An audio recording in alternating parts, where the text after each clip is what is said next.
बिस्मिल्लाहिर्रहमानिर्रहीम, अस्सलाम वालेकुम। माय नेम इज़ सफ़र एहसान and this is your channel physics का सफ़र। आज के लेक्चर में हम डिस्कस करने वाले हैं एक मोस्ट इम्पॉर्टेंट टॉपिक जिसका नाम है डाइवर्जेंस ऑफ वेक्टर फील्ड। इससे पहले हम gradient of scalar function discuss करके आ चुके हैं। आज के लेक्चर में हम डिस्कस करेंगे डाइवर्जेंस ऑफ वेक्टर फील्ड। अच्छा, जब भी स्टूडेंट्स को ये पढ़ाओ तो वो कहते हैं सर ये divergence of vector field, gradient of scalar function, curl, Stokes, Gauss divergence theorem, ये अक्सर बच्चों को बहुत ज़्यादा मुश्किल लगता है मैकेनिक्स के अंदर। लेकिन आज कुछ ऐसी ट्रिक्स के साथ आपको ये डाइवर्जेंस ऑफ वेक्टर फील्ड समझाएंगे कि इंशाल्लाह लेक्चर के एंड तक ये हलवा मक्खन मलाई हो जाएगा। तो कोशिश करें लेक्चर के साथ जुड़े रहें ताकि आपको ये हलवा खाना नसीब हो सके। तो शुरू करते हैं आज का topic, divergence of vector field. क्या होती है ये डाइवर्जेंस, क्या होती है ये डाइवर्जेंस? देखो, सबसे पहले ना हम इसकी डेफिनेशन को देखते हैं, लेकिन मैं अभी डेफिनेशन को समझाऊंगा नहीं, पूरा कॉन्सेप्ट फिजिकल सिग्निफिकेंस वगैरह इसका देगा, उसके बाद डेफिनेशन को इसकी समझाऊंगा। तो क्या कहता है, total flux of a vector function per unit volume, कि जो टोटल फ्लक्स होता है वेक्टर फंक्शन का एक पर यूनिट वॉल्यूम में से, such that this volume approaches to zero, इस तरह से कि वो वॉल्यूम अप्रोचेस टू जीरो हो, यानी इतना ज़्यादा स्मॉल हो, तो हम क्या कहते हैं, इसका डाइवर्जेंस ऑफ दैट फंक्शन। तब हम कहते हैं ये डाइवर्जेंस ऑफ दैट फंक्शन है। अभी जंतर मंतर ऊपर से गुजरी होगी कि सर ये क्या हमें बाहरी कहानियाँ बता रही हैं। बहरहाल यहाँ पे अभी जो मैं आपको बताने वाला हूँ ना, अभी सिर्फ इस पे इस पे गौर करें कि फ्लक्स सबसे पहले आपको बताते हैं कि ये डाइवर्जेंस के साथ ये फ्लक्स किस तरह से रिलेटेड है। अगर फ्लक्स की कहानियाँ समझ आ गई हैं तो डाइवर्जेंस तो हलवा है ही है। तो कुछ पॉइंट्स आपको बताता हूँ, बस वो याद रखने हैं तो इंशाल्लाह ये फ्लक्स क्लियर हो जाएगा। देखिए नेट फ्लक्स अगर पॉजिटिव हो, बताएंगे किस तरह से पॉजिटिव होता है, किस तरह से नेगेटिव होता है, ये सारी कहानियाँ बताएंगे। अभी थोड़ा सा चलने तो दें। देखिए, अगर नेट फ्लक्स हमारे पास ना पॉजिटिव हो, अब नेट फ्लक्स पॉजिटिव कब होगा, जब लीविंग फ्लक्स ग्रेटर देन होगा एंटरिंग फ्लक्स से, कि जो किसी वॉल्यूम के अंदर कोई फ्लक्स एंटर हो रहा है वो हमारे पास कम हो, और जो फ्लक्स उसमें से लीव कर रहा है वो फ्लक्स ज़्यादा हो, तो फिर हमारे पास डाइवर्जेंस पॉजिटिव होगी। मैं फिर से कह रहा हूँ, ये डाइवर्जेंस क्या है ये सारा कुछ आगे जाके बताएंगे। फिलहाल जो चीज़ें आपको याद रखनी है वो आपको बता रहा हूँ कि नेट फ्लक्स पॉजिटिव, सारी कहानी नेट फ्लक्स पे है। नेट फ्लक्स अगर पॉजिटिव हो, इसका मतलब है लीविंग फ्लक्स ग्रेटर देन है एंटरिंग फ्लक्स से, तो डाइवर्जेंस क्या होगी, पॉजिटिव होगी। अच्छा, अगर नेट फ्लक्स नेगेटिव हो, तो लीविंग फ्लक्स लेस देन होगा एंटरिंग फ्लक्स से, मतलब लीविंग फ्लक्स कम होगा एंटरिंग फ्लक्स ज़्यादा होगा, तो डाइवर्जेंस नेगेटिव होगी। लेकिन अगर हमारे पास leaving flux is equal to entering flux हो, तो फिर हमारे पास जो नेट फ्लक्स आएगा वो ज़ीरो आएगा, तो हमारे पास जो डाइवर्जेंस होगी वो क्या होगी, वो ज़ीरो होगी। फिलहाल ये बातें याद रखो। अब ये सारी चीज़ें कैसे हो रही हैं वो चीज़ देखते हैं, ठीक है। देखो, एक ना डिफरेंट मैंने टीचर्स को देखा है, अक्सर वो उसी एग्जाम्पल के ज़रिए से समझाते हैं जिससे के ज़रिए से मैं भी समझाने लगा हूँ, क्योंकि इससे स्टूडेंट्स को आसानी से समझ आ जाती है। तो देखते हैं किस तरह से। देखो, अगर हमारे पास ना ये एक वाटर पाइप है, मान लो ये हमारे पास क्या है, एक वाटर पाइप है, ठीक है, और इसमें वाटर जो है ना, मैं इस तरह से शो कर रहा हूँ कोई फीड लाइंस वगैरह से। यहाँ पे देखो वाटर कम एंटर हो रहा है, यहाँ से वाटर ज़्यादा निकल रहा है, ठीक है। तो अगर किसी सर्टेन सरफेस में से कोई वाटर गुजर रहा हो तो वाटर फ्लक्स है, इलेक्ट्रिक फील्ड लाइंस गुजरी हो तो इलेक्ट्रिक फ्लक्स है, मैग्नेटिक फील्ड लाइन गुजरी हो तो मैग्नेटिक फ्लक्स है, एयर गुजरी हो तो एयर फ्लक्स है। यहाँ पर हम वाटर फ्लक्स की बात कर रहे हैं, ठीक है। तो भाई ये कैसे हो गया, इस पाइप के अंदर आ कम वाटर रहा है, जा ज़्यादा रहा है, हाउ इज़ इट पॉसिबल? इसका मतलब है there is a source of water present there, कहीं ना कहीं सोर्स ऑफ वाटर प्रेजेंट होगी। तो मैं कहता हूँ कि मान लो ना यहाँ पर वो सोर्स ऑफ वाटर प्रेजेंट है, मतलब इस पॉइंट से हम क्या करते जा रहे हैं, यहाँ से वाटर को एंटर करते जा रही है इस पाइप के अंदर। तो मुझे बताओ कि ये अब यहाँ पर हमारे पास क्या है, ये as a source of water हमारे पास काम कर रहा है, ठीक है। There is a source of water present there, जिसकी वजह से इनकमिंग फ्लक्स कम है, इनकमिंग वाटर कम है और आउटगोइंग वाटर ज़्यादा है। तो इस केस में हमारे पास क्या होगा कि एंटरिंग फ्लक्स कम होगा, लीविंग फ्लक्स ज़्यादा होगा। तो इस केस में आप कहोगे कि जो हमारे पास डाइवर्जेंस होती है वो क्या होती है, वो पॉजिटिव होती है। अक्सर बच्चे कहेंगे सर डाइवर्जेंस का तो बता ही नहीं रहे, सिर्फ वो पॉजिटिव होती है नेगेटिव होती है। भाई सब्र करो, अगर नेट फ्लक्स का डाइवर्जेंस के साथ ये चीज़ समझ आ गई, आगे जाके डाइवर्जेंस हलवा हो जाएगी इंशाल्लाह। अच्छा, डाइवर्जेंस क्या होगी, हमारे पास पॉजिटिव होगी, ठीक है। पहला वाला हमारे पास केस ओके हो गया।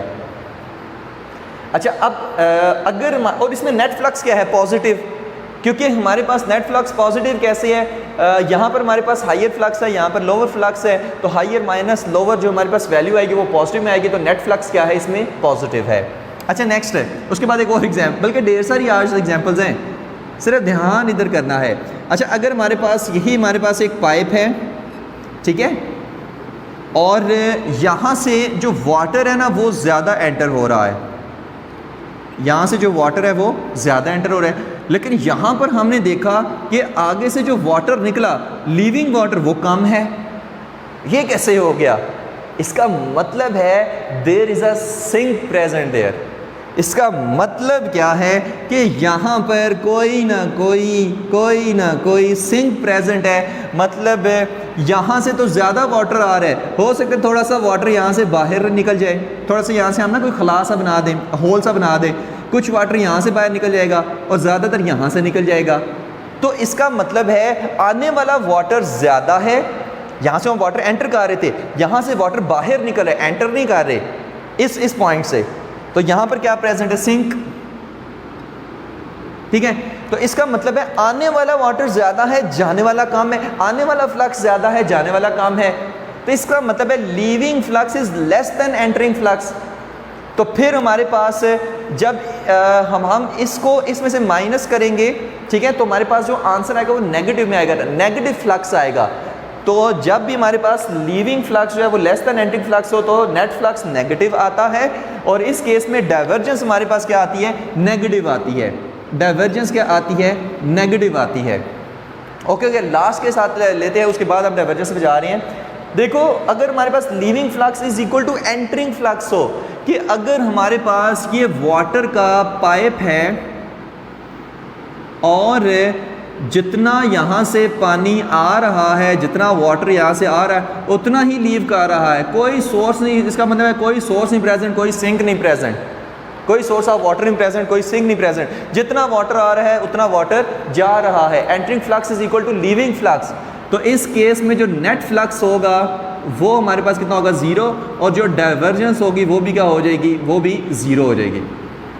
यानी कि अभी तक हमें ये पता चला कि जो डाइवर्जेंस है वो फ्लक्स से रिलेटेड है, नेट फ्लक्स पे डिपेंड कर रही है। Net flux positive, divergence positive, net flux negative, divergence negative, net flux zero तो डाइवर्जेंस भी ज़ीरो हो जाएगी, ठीक है।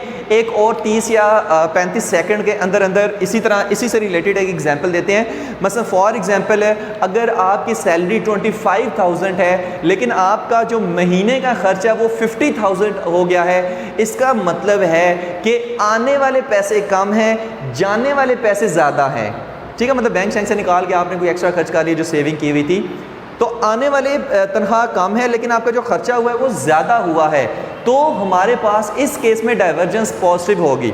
लेकिन अगर आपके पास सैलरी 50,000 रही है लेकिन आपका महीने का खर्च 25,000 हो रहा है, तो इस केस में डाइवर्जेंस नेगेटिव होगी, क्योंकि आने वाला ज़्यादा है और जाने वाला कम है।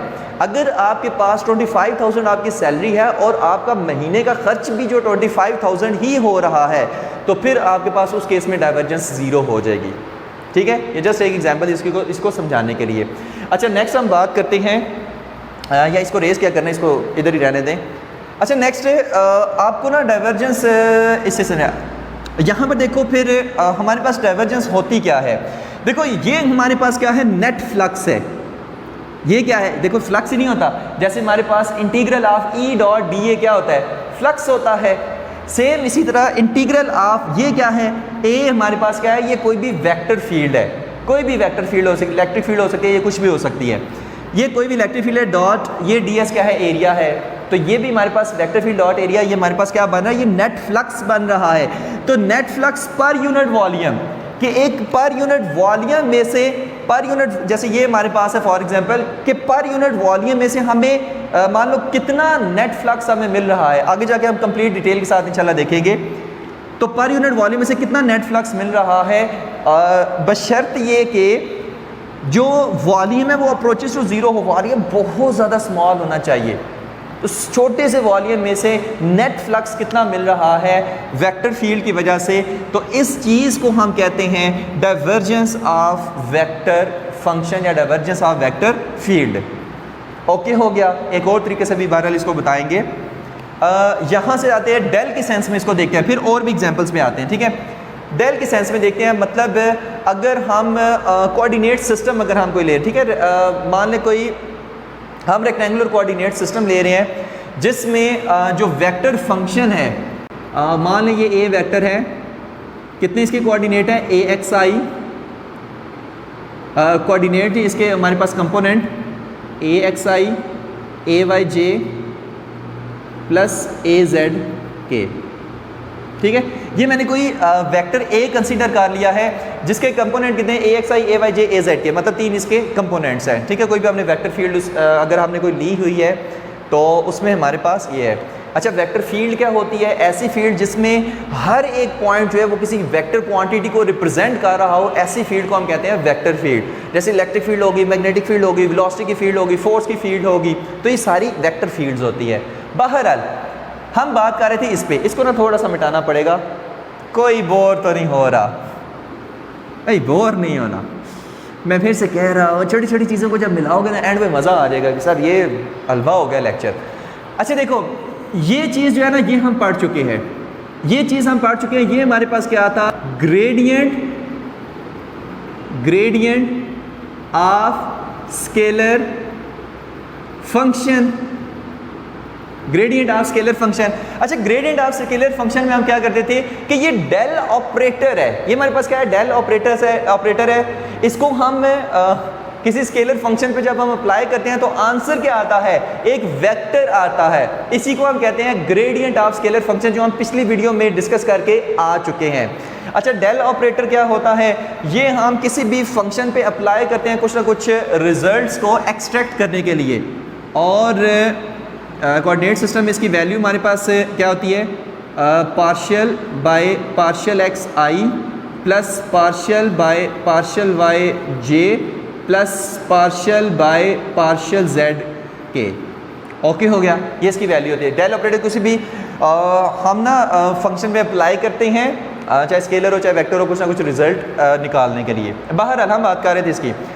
डेल इंटू स्केलर फंक्शन में क्या देता है, वेक्टर देता है, जिसको हम कहते हैं ग्रेडियंट ऑफ स्केलर फंक्शन। अच्छा, अगर हम देखें डेल ऑपरेटर हम का उसका डॉट प्रोडक्ट लें किसी वेक्टर फंक्शन के साथ तो हमें मिलता है स्केलर, हमें आंसर स्केलर में मिलता है। इसको हम कहते हैं डाइवर्जेंस ऑफ वेक्टर फील्ड। यहां पर क्या है, ये हमारे पास क्या है, डाइवर्जेंस, ये सारा कुछ प्रूव भी करेंगे, divergence of vector field, divergence of vector field कि डेल डॉट ए कि अगर हम एक डेल की डॉट प्रोडक्ट ले, डेल ऑपरेटर की डॉट प्रोडक्ट लें एक वेक्टर फंक्शन के साथ, तो हमें आंसर क्या मिलता है, स्केलर। इसका मतलब है डाइवर्जेंस एक स्केलर क्वांटिटी है। डाइवर्जेंस हमारे हम किस में मेजर करते हैं, हम एज अ स्केलर मेजर करते हैं, ठीक है, एज अ वेक्टर नहीं। यानी डाइवर्जेंस की कोई डायरेक्शन नहीं होती, याद रखना है। तो डेल डॉट ए हमें डाइवर्जेंस देता है। उसके बाद डेल क्रॉस ए, अगर हम डेल की क्रॉस प्रोडक्ट लें किसी वेक्टर फील्ड के साथ तो हमें एक आंसर भी फिर हमें वेक्टर मिलता है, क्योंकि क्रॉस प्रोडक्ट हमें क्या देती है, वेक्टर। और इसको हम कहते हैं कर्ल ऑफ वेक्टर फील्ड, जो हमारा नेक्स्ट टॉपिक है। कर्ल ऑफ वेक्टर फंक्शन कह ले या वेक्टर फील्ड कह ले, ठीक है। आज का हमारा टॉपिक ऑफ डिस्कशन क्या है, ये वाला कि डेल इंटू स्केलर फंक्शन ए वेक्टर हमें देगा, ग्रेडियंट ऑफ स्केलर फंक्शन मानेगा। अगर डेल का डॉट प्रोडक्ट लें वेक्टर ए के साथ, ठीक है, ए कोई वेक्टर फील्ड के साथ, तो हमें स्केलर मिलेगा, यानी ये हमारे पास क्या डाइवर्जेंस ऑफ वेक्टर फील्ड है, ये हमें स्केलर हमें देता है। और डेल क्रॉस ए लेंगे तो वेक्टर मिलेगा, इसको हम कर्ल ऑफ वेक्टर फील्ड देंगे। तो हम जो चीज़ें आज हमारे काम की हम सिर्फ वो रखेंगे, बाकी हम सब कुछ रेज कर देंगे, ठीक है। तो ये हमारे पास ख़त्म, ठीक है। अच्छा, अब हम देखते हैं ये डेल डॉट ए किसके, कि कैसे हमें जो डेल डॉट ए है वो हमें एक स्केलर क्वांटिटी देता है, कि हमें कैसे जो डाइवर्जेंस है वो हमें स्केलर में मिलती है, वो चीज़ आज हम देखने वाले हैं। तो गौर से देखना है, हम कहते हैं del dot A, del dot A. अभी कहेंगे सर क्या बोर कर रहे हैं, भाई थोड़ा सा सब्र कर लीजिए, थोड़ा सा सब्र, अभी तो ये सारी चीज़ें मज़े मज़े की पड़ी हुई हैं, लेकिन ये कुछ ना बीच में बोरिंग सा पार्ट है, बर्दाश्त करें इसको फ़िलहाल। अच्छा, डेल की वैल्यू कितनी, ये पार्शियल बाय, लेकिन इससे बड़ा मज़े का रिजल्ट आने वाला है, partial by partial X I plus partial by partial, जो हम करली भी कहते हैं, partial by J plus partial by partial Z के, ठीक है। डॉट यहाँ पर हमारे पास क्या आएगा, ए X I plus A Y J plus A Z के। मैं जस्ट चेक करूँ कि कैमरे में नज़र आ रहा है या नहीं आ रहा, आ रहा है, आ रहा है, आ रहा है, ओके हो गया। अच्छा देखो, हमने क्या ले लिया, डेल डॉट ए ले लिया, ठीक है। अच्छा, यहाँ पे देखो, आपको पता है डॉट प्रोडक्ट में क्या होता है कि आई को आई से मल्टीप्लाई करते हैं, जे को जे से मल्टीप्लाई करते हैं, और के को के से मल्टीप्लाई करते हैं, ठीक है। मतलब मल्टीप्लाई का मतलब है आई डॉट आई करते हैं, जे डॉट जे करते हैं, के डॉट के करते हैं, क्योंकि आपको पता है आई डॉट आई 1 होता है, जे डॉट जे 1 होता है, के डॉट के 1 होता है। लेकिन आई का डॉट प्रोडक्ट अगर हम लें जे के साथ, आई का डॉट प्रोडक्ट लें के के साथ, तो फिर हमारे पास आंसर 0 आता है। बाहर आई को आई से मल्टीप्लाई करेंगे तो क्या आएगा, partial A X divided by partial x, क्योंकि आई डॉट आई 1 हो जाएगा, और जे को जे से करें तो plus partial A Y divided by partial Y, और जे डॉट जे 1 हो जाएगा, प्लस पार्शियल और partial Z K dot K 1 हो जाएगा। यहाँ पर क्या आएगा, पार्शियल ए जेड। ये देखो, ये हमारे पास क्या आया, ये हमारे पास क्या आया, ये हमारे पास क्या आया। अच्छा देखो, पहले मैं देख लूँ कैमरा, क्योंकि हमारे पास नीचे से तार थोड़ी सी हिली थी। अच्छा देखो, डेल डॉट ए, मैंने क्या कहा था, ये हमें क्या देता है, स्केलर देता है। तो देखो, डेल डॉट ए किया है तो हमारे पास ये स्केलर है। यहाँ पर कहीं पर आपको आई जे के नज़र आ रहे हैं, डायरेक्शन के लिए यूज़ होते हैं, कहीं पर ही, यहाँ पर कोई नहीं नज़र आ रहे। इसका मतलब ये हुआ कि हमारे पास ये क्या है, ये सिर्फ मैग्नीट्यूड है, यानी ये स्केलर क्वांटिटी है, इसमें कोई डायरेक्शन इन्वॉल्व नहीं है। तो divergence is a scalar quantity, okay हो गया। अच्छा नेक्स्ट, अब ये चीज़ याद रखनी है, ठीक है, ये चीज़ याद रखनी है। जब हम आखिर में रिजल्ट प्रूव करेंगे ना, तो उसमें यही कुछ हमने करना है। बहरहाल कुछ और इसकी प्रॉपर्टीज़ को देखते हैं, उसके बाद हम डायरेक्ट जो है हमारी कैलकुलेशन उसके ऊपर हम चलते हैं। अच्छा, पहले हम आते हैं इस कॉन्सेप्ट के ऊपर, ठीक है। ये हमारे पास क्या है, कोई पॉजिटिव पॉइंट चार्ज है, और उसमें से इलेक्ट्रिक फील्ड लाइंस क्या कर रही हैं, ऐसे बाहर की तरफ निकल रही है, आउटवर्ड हमारे पास है। तो अगर यहाँ पर अगर मैं एक क्लोज्ड वॉल्यूम बनाऊँ, ठीक है, क्लोज वॉल्यूम बनाऊँगा, ऐसे स्फीयर सा इसमें मैं बना लूँ, स्फीयर के अंदर मान लो ये चार्ज पड़ा हुआ है, तो मुझे बताओ कि यहाँ से इस सरफेस में से, इस क्लोज सरफेस में से इलेक्ट्रिक फील्ड लाइंस क्या आ रही हैं, बाहर की तरफ आ रही हैं, यानी फ्लक्स क्या आ रहा है, ऐसे आउटवर्ड है। तो इस केस में phi is equal to Q by epsilon naught Gauss's law से हम इसको फाइंड कर सकते हैं, इस फ्लक्स को, कि कितना फ्लक्स है, या अब phi is equal to integral of ये closed surface E dot D A, ठीक है, small small small small patches बनाओ, हर एक पे E dot D A find कर लो, ठीक है। तो इसको हमने वो यूज़ करके phi is equal to Q by epsilon naught का रिलेशन ड्राइव किया था। अच्छा, इस केस में जो फ्लक्स है वो क्या आएगा, वो पॉजिटिव आएगा, और इस केस में डाइवर्जेंस क्या है, पॉजिटिव है। इस केस में डाइवर्जेंस क्या है, पॉजिटिव है। अच्छा, पूछते हैं कि सर फ्लक्स कैसे पॉजिटिव आएगा, यही सारी कहानी चल रही है, फ्लक्स कैसे पॉजिटिव आएगा। देखो, अगर यहाँ पर मैं एक एरिया एलिमेंट कंसीडर करूँ डी ए, तो इस डी ए की डायरेक्शन किस तरफ है, इस तरफ। इलेक्ट्रिक फील्ड की भी डायरेक्शन किस तरफ है, इस तरफ। तो ई ए कॉस थीटा कितना, ये cos theta, theta is equal to क्या है, 0 डिग्री, दोनों के दरमियान एंगल कितना है, 0 डिग्री है। तो cos 0 1 होता है, तो phi is equal to E ए आ जाता है, इसका मतलब है फ्लक्स पॉजिटिव आ रहा है। तो इस केस में डाइवर्जेंस क्या होगी, पॉजिटिव होगी, ठीक है।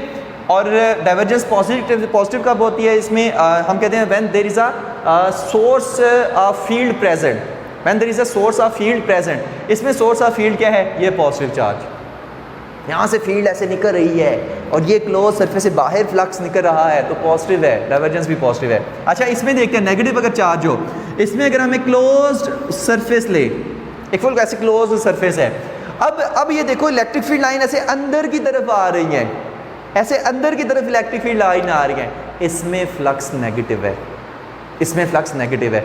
क्योंकि देखो अगर हम यहाँ पर वैसे अरे एरिया बनाएं, आपको पता है क्लोज सरफेस में हमेशा जो छोटे छोटे एरिया बनाते हैं उसका एरिया वेक्टर आउटवर्ड होता है, हमेशा आउटवर्ड होगा, इनवर्ड कभी भी नहीं होगा। मैं मान लो एक इधर बनाता हूँ एरिया वेक्टर डी ए, इसका एरिया डी ए, इसका एरिया वेक्टर किधर होगा, इस तरफ, ठीक है।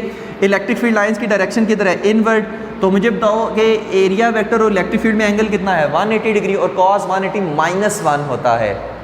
जैसे phi is equal to E A cos 180 degree, cos 180 -1, इसका मतलब phi is equal minus E A आएगा, इसका मतलब है फ्लक्स नेगेटिव आएगा।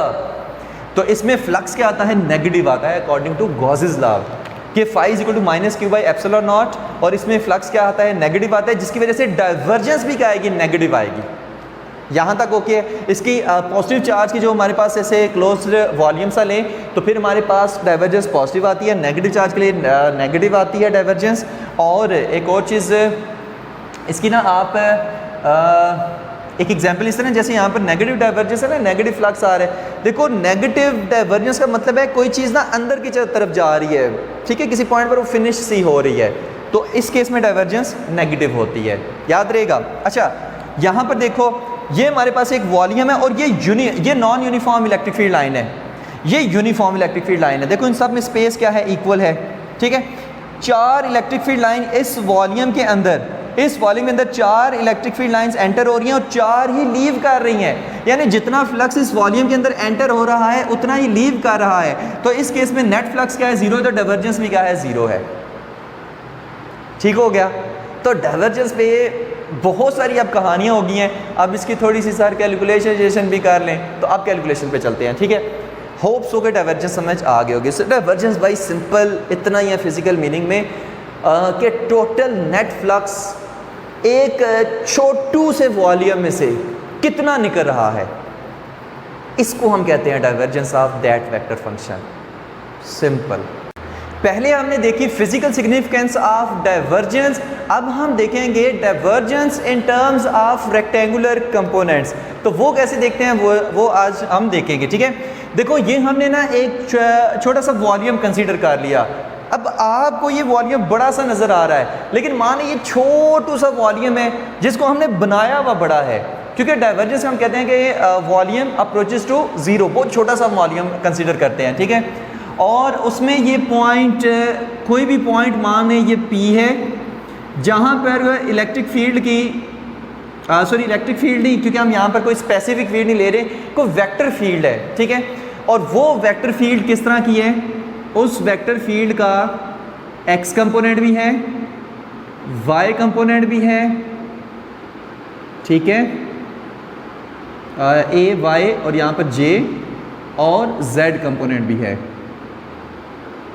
ठीक है। मतलब फॉर एग्जांपल अगर ये रूम हो, इसमें ऐसे कोई भी हमारे पास वेक्टर फील्ड हो तो उसका x कंपोनेंट भी होगा, y भी होगा, z कंपोनेंट भी होगा, ठीक है। कोई भी वेक्टर फील्ड है जिसका x कंपोनेंट भी है, y कंपोनेंट भी है और z कंपोनेंट भी है, ठीक है।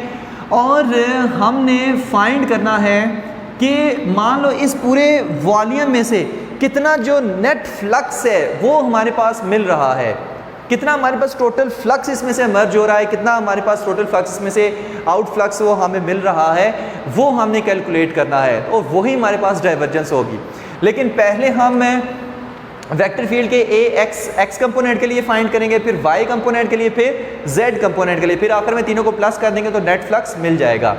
तो बहरहाल हमारे पास मान लें कि, खैर मानना क्यों है, यहाँ पर ये डिस्टेंस कितना है, पहले हम ना कुछ टर्मिनोलॉजी सेट कर लेते हैं, कुछ चीज़ें इसमें कलेक्ट कर लेते हैं, उसके बाद इसके कॉन्सेप्ट पे चलते हैं। ये हमारे पास कौन सा है, डेल्टा x है, ये कितना है, ये मान लो डेल्टा y है, मान के लो है ही है, और ये क्या है, डेल्टा z है।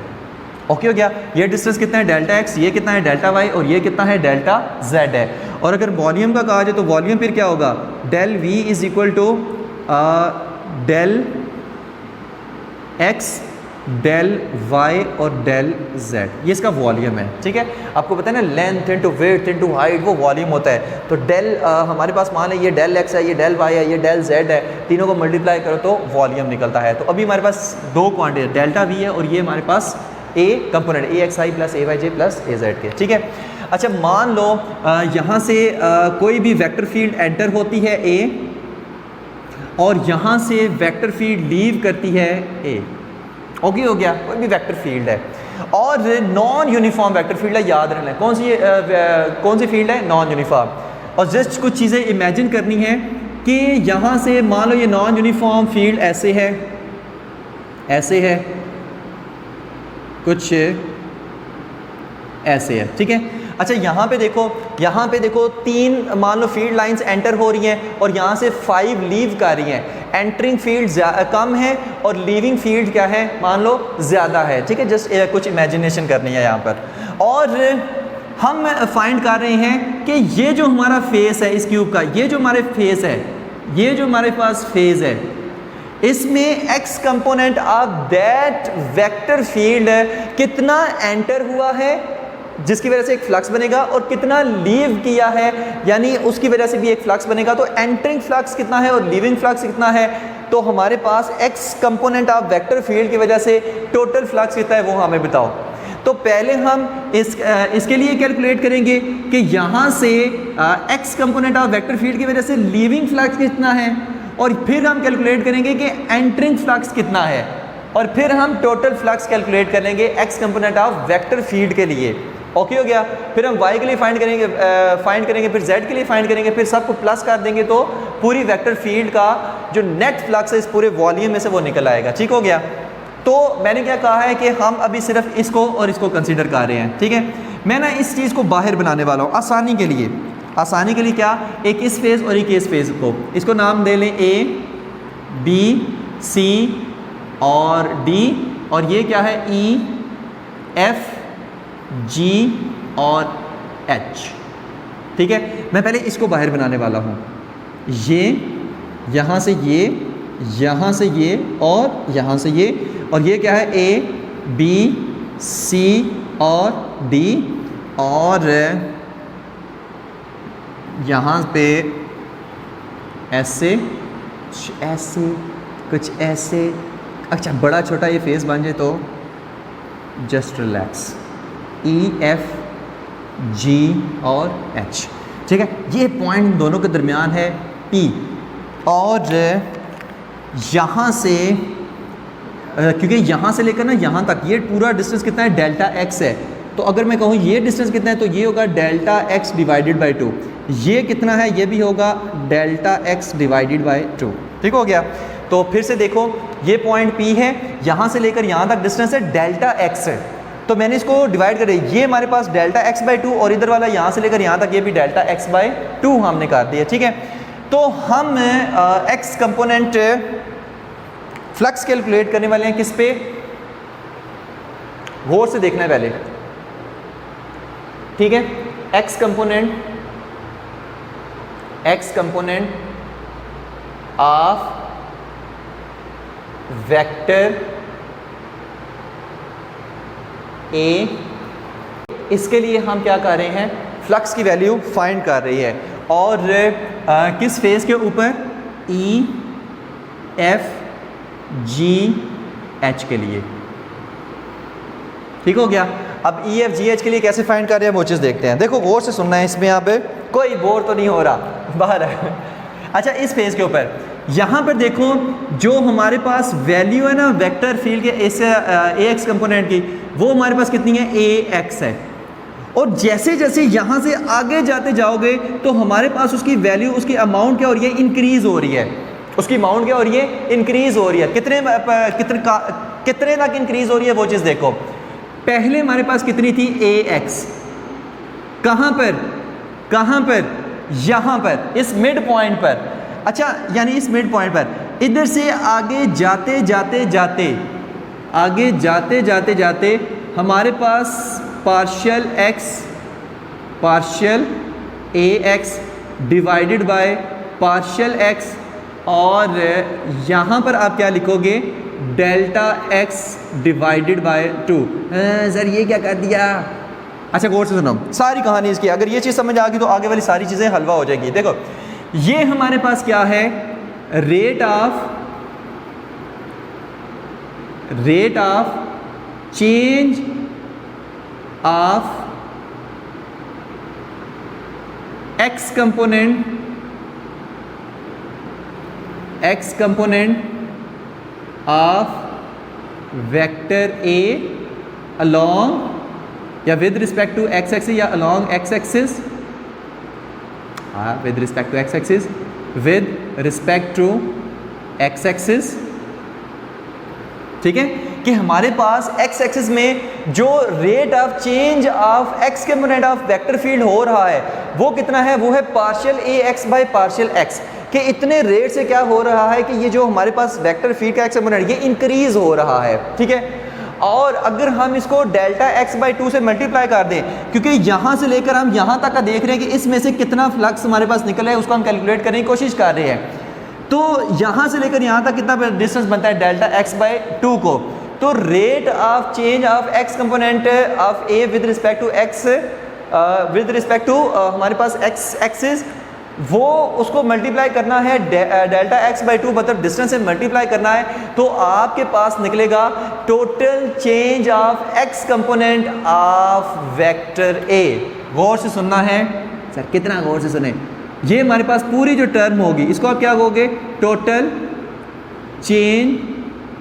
Of X component of vector ए। अच्छा गौर से सुनना है, यहां पर तो इसकी वैल्यू ए एक्स है, जब यहां से ये वेक्टर फील्ड यहां से इस हमारे पास फेस से बाहर हमारे पास इमर्ज होगी, बाहर निकलेगी, तो फिर हमारे पास इसकी वैल्यू ए एक्स नहीं रहेगी बल्कि थोड़ी सी इंक्रीज हो जाएगी। मान लें थोड़ी सी क्या हो जाएगी, इंक्रीज होगी। कितनी इंक्रीज हुई है, इतनी इंक्रीज हुई है ये वाला, तो ये हमारे पास क्या है, total change of X component of vector ए। जैसे ना हमारे पास छोटू सा ए एक्स चेंज, छोटू सा ये ए एक्स कंपोनेंट चेंज हुआ, हम छोटा सा ना पार्शियल एक्स डिस्टेंस है, लेकिन delta X by 2 distance cover करने से कितना इसमें चेंज आया, वो हमारे पास चेंज आया delta A X by partial A X by partial X और डेल्टा एक्स बाई 2, तो ये हमारे पास total change of X component of vector A आया है। ओके हो गया। अब यहाँ पर इसकी वैल्यू कितनी थी, ए एक्स, और यहाँ से लेकर यहाँ तक इसमें चेंज कितना आया, इतना, तो इसको ए एक्स में प्लस कर दो बस।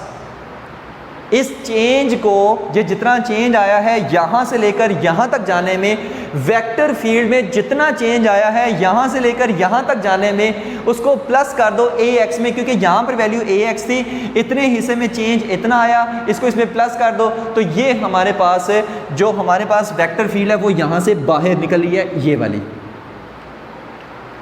ओके हो गया। तो नेक्स्ट अब हम इसका देखते हैं। ठीक है, अच्छा फ्लक्स की वैल्यू अगर हम इसके लिए कैलकुलेट करें, फ्लक्स की वैल्यू कैलकुलेट करें तो वो क्या होगी, वो चीज़ देखते हैं। देखो फ्लक्स हमारे पास क्या होता है, ई A cos theta.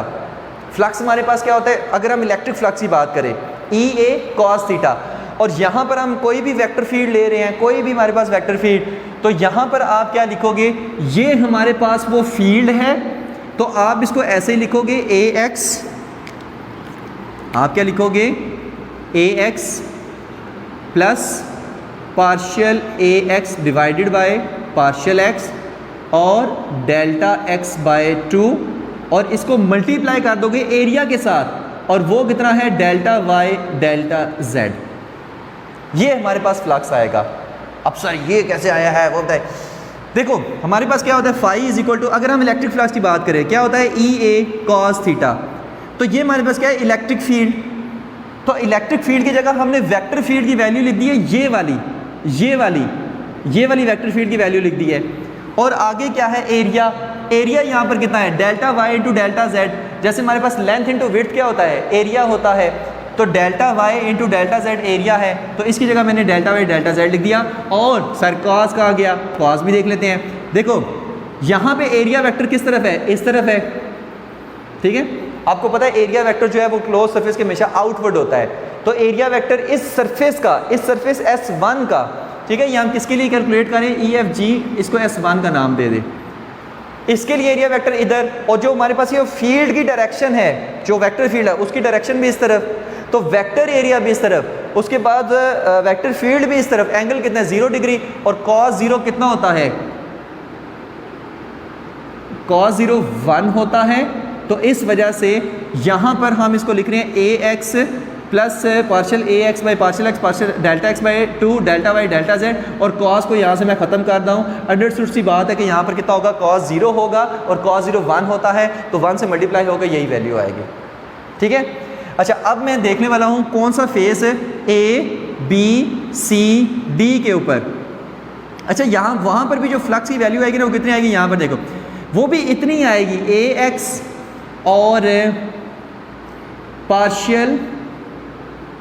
Partial AX divided by partial X और डेल्टा X बाय 2 और डेल्टा Y डेल्टा Z, इतनी ही आएगी, क्योंकि डिस्टेंस हम जब यहाँ से अब हम इस तरफ मूव कर रहे हैं, P से ABCD की तरफ फेस S2 की तरफ मूव कर रहे हैं, इसको S1 का नाम दे लें, तो इसमें भी चेंज तो उतना ही आएगा, partial AX divided partial X delta X by 2, इतना ही चेंज आएगा। लेकिन यहाँ पर क्या साइन आएगा, माइनस का, क्योंकि अगर इस तरफ हमारे पास इंक्रीजिंग है, इसका मतलब इस तरफ डिक्रीजिंग है।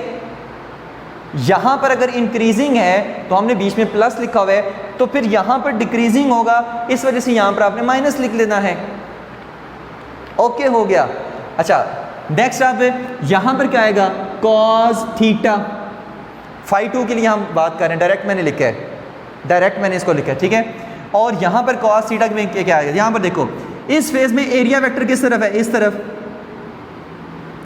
और जो वेक्टर फील्ड है वो तो हमारे पास एक्स कंपोनेंट में इस डायरेक्शन में जा रही है, इस फेज का एरिया वेक्टर किधर, इधर, वेक्टर फील्ड इस डायरेक्शन में, तो एरिया वेक्टर और वेक्टर फील्ड में एंगल कितना, 180 डिग्री, तो यहाँ पर cos 180 डिग्री, और ज़ाहिर है cos 180 -1 होता है, तो -1 होता है, तो ये सारी टर्म क्या बनेगी, phi 2 is equal to minus AX plus, ज़ाहिर है माइनस इसको मल्टीप्लाई कर देना, plus partial AX divided by partial X delta X by 2 और डेल्टा Y और डेल्टा Z, ये हमारे पास आ जाएगा, ठीक है। cos 180 माइनस होता है ना, तो इस -1 होता है ना, तो इस पूरी टर्म को माइनस से मल्टीप्लाई कर दो, तो नेगेटिव AX माइनस प्लस बन जाएगा, तो ये इस तरह से आ जाएगा, तो फाई 1 भी आ गया, फाई 2 भी आ गया।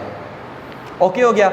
अब हमें कैलकुलेट करना है कि total flux along X axis वो हमारे पास कितना आ रहा है, total flux along X axis, मैंने कहा था पहले एक्स एक्सिस के लॉन्ग, फिर वाई एक्सिस के लॉन्ग, फिर जेड एक्सिस के लॉन्ग फाइंड करेंगे, तो हमारे पास नेट वैल्यू जो हम कैलकुलेट करना चाह रहे हैं वो हमारे पास आ जाएगा। मैं ना इसको रेज कर रहा हूँ, ठीक है, और यहाँ से ना हम इधर आ रहे हैं, तो टोटल फ्लक्स आप कैसे कैलकुलेट करोगे, फाई किसके, एक्स के अलोंग, वो कितना आएगा, फाई 1 प्लस फाई 2, तो phi X is equal to phi 1, यहाँ पर कितना है, फाई 1 तो हमारे पास है कितना, AX plus partial AX divided by partial X delta X by 2, ठीक है, और डेल्टा Y डेल्टा Z, और ये हमारे पास फिर क्या है, क्योंकि बीच में प्लस का साइन है ना, तो इसी तरह सारी रहेंगे, minus AX plus partial AX divided by partial X और डेल्टा X डिवाइडेड बाय 2 और डेल्टा Y और डेल्टा Z, ठीक हो गया। याद रखना है कि ये वाली जो वैल्यूज़ है ना, ये उस साइड वाली हैं, ठीक है। तो कुछ भी नहीं किया, दोनों को हमने प्लस कर दिया, क्यों, क्योंकि total flux along X axis निकालने के लिए, total flux along X axis, या आप कह लो total flux along X axis को जाने दो, ठीक है, मतलब जो एक्स एक्सिस के लॉन्ग बन रहा है x component of vector field की वजह से। तो यहाँ पर देखो क्या होगा कि AX से काटने जाएगा, और ये हमारे पास कितना आएगा, partial x by partial X delta X by 2, और ये दोनों ऐड हो जाएंगे, तो ये हमारे पास बनेगा phi X is equal to, ये हमारे पास बनेगा 2 into partial AX divided by partial X del X by 2 और ये हमारे पास बन जाएगा डेल्टा वाई और डेल्टा जेड। ठीक है, इस तरह से बन जाएगा। क्यों, ये है और ये दोनों ऐड हो गए तो इसलिए मैंने साथ में 2 लिख दिया है कि दोनों क्या है, ऐड हो रहे हैं। अब यहाँ पे जो 2 है इस 2 से कट जाएगा तो हमारे पास फाई एक्स कितना आ जाएगा, वो हमारे पास आएगा partial A X divided by partial X delta X delta Y और डेल्टा जेड। ठीक है, ये हमारे पास आ गया। तो इसी तरह ये हमारे पास वैल्यू आ गई। ठीक है, फाई एक्स की टोटल हमारे पास जो नेट फ्लक्स आया है तो अलोंग एक्स एक्सिस। इसी तरह अगर वाई एक्सिस के लॉन्ग देखो वो कितना आएगा, क्योंकि मैंने कहा है कि वेक्टर फील्ड है उसका एक्स कंपोनेंट भी है, वाई भी है, जेड भी है। तो एक्स कंपोनेंट की वजह से जो फ्लक्स बन रहा था वो तो देख लिया, वाई की वजह से देखते हैं। एक्स की वजह से कितना आया, phi X is equal to partial A X divided by partial X और डेल्टा एक्स डेल्टा वाई और डेल्टा जेड। ठीक है, फाई एक्स की वजह से इतना आया। सेम इसी तरह फाई वाई की वजह से कितना आएगा, वो आएगा partial A Y by partial Y और delta X delta Y delta Z.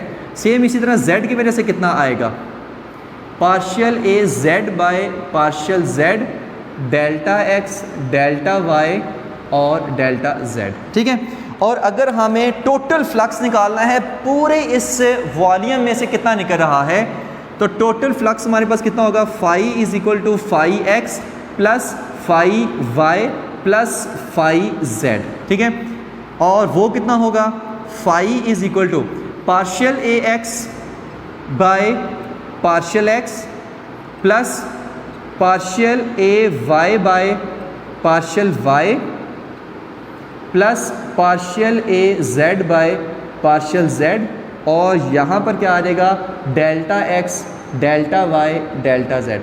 अब मुझे बताएं delta X delta Y delta Z ये क्या होता है, ये तो वॉल्यूम नहीं होता। Delta V is equal to delta X delta Y delta Z. ठीक है, length into width into height, तो इसकी जगह डेल्टा वी लिखेंगे तो phi is equal to partial A X by partial X plus partial A Y by partial Y plus partial A Z by partial Z और यहाँ पर आ जाएगा delta we. Okay हो गया। अब कुछ भी नहीं करना, डेल्टा वी को इधर आके डिवाइड कर देना है और हमारी कहानी ख़त्म। हमारी कहानी नहीं ख़त्म, इस टॉपिक की कहानी ख़त्म। तो क्या हो जाएगा, phi divided by delta V और is equal to partial A X divided by partial X plus partial A Y divided by partial Y plus partial A Z divided by partial Z.